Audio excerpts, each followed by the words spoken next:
Ayan guys, hindi ko na napakita na magisa ng mga ricados. Yan, nilagay ko na yung manok.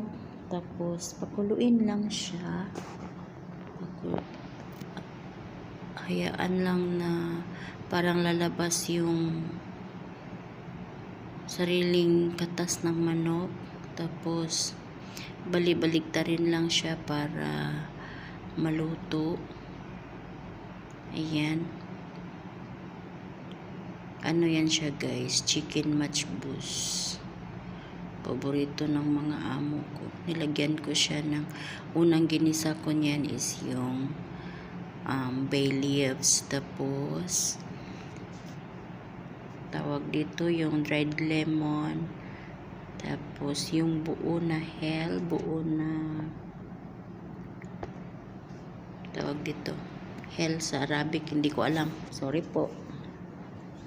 Ayan, sinusugkay-sugkay lang natin hanggang sa parang naubos na yung tawag dito, yung sariling katas ng manok, para hindi siya malansa guys pag naluto yung chicken matchbox mo.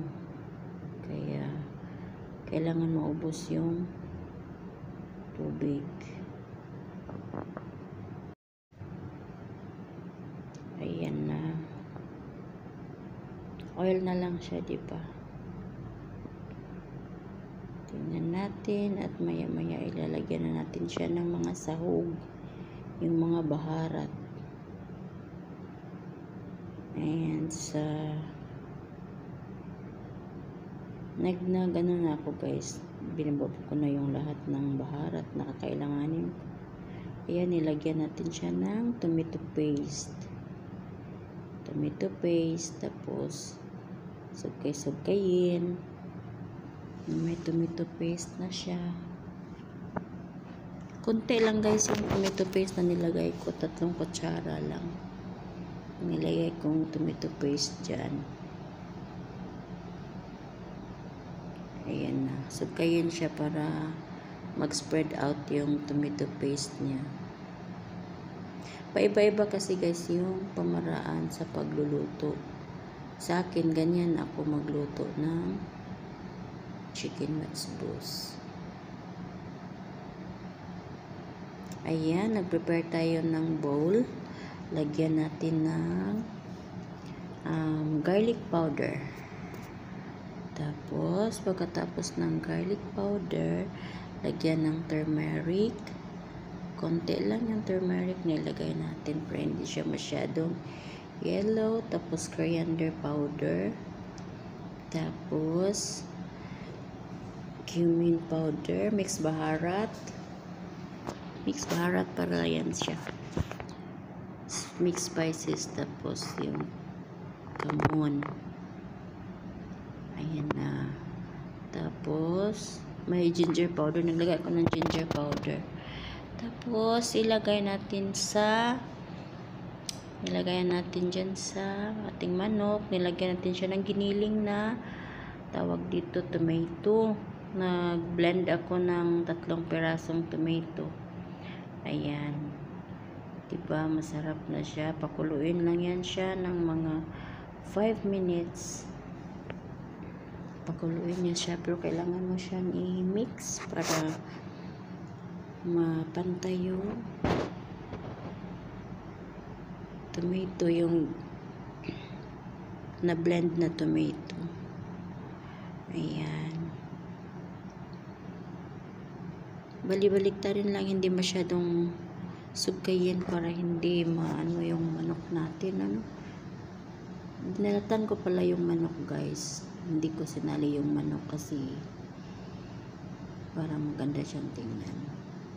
Ayan na. Kumukulo na, diba? Kumukulo na siya. Unti-unti lang na pagsugkay. Huwag masyadong diinan kasi baka masira ang beauty ng mga manok natin. 1 pirasong manok lang to siya guys. Hiniwa ko siya ng 8 hiwa. Ayan na, nilagyan natin siya ng tubig. Tapos nilagay na natin yung ating rice. Yung tubig dyan guys, i-calculate nyo lang kung ilang rice yung ilalagay nyo. Ayan na, medyo hindi mawala na masyadong tubig, diba? Yan, hintayin lang siya na maubos talaga yung tubig. Tapos ilagay mo yung chili. Ayan. Paunti-unti lang yung pagsugay ha, kasi para hindi, kasi cook na yung chicken eh. Ayan na, nilagyan natin yan ng sili.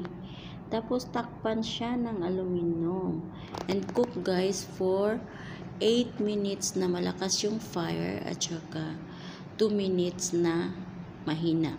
By 10 minutes guys, yung chicken matchbox mo ay lutong-luto na talaga siya. Oo, kailangan mo talaga na bantayan. Magdepende siya pag makapal yung